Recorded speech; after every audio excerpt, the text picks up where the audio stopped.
ibigay niyo po sa inyong mga magulang. O, iyaabot sa inyo ng teachers yung mga flower.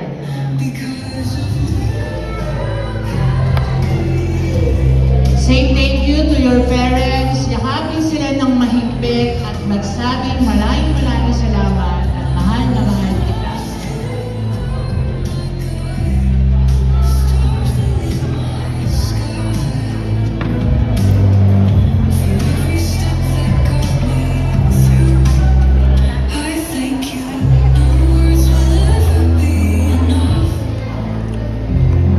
Yan, pwede na kayo lumapit sa inyong parents.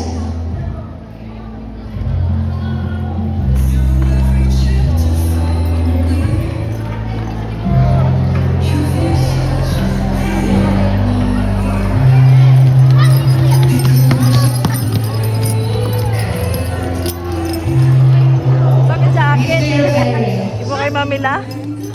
Okay na. Give mo kay Mamila. Thank you. Kiss Mami Love. Kiss Mamila.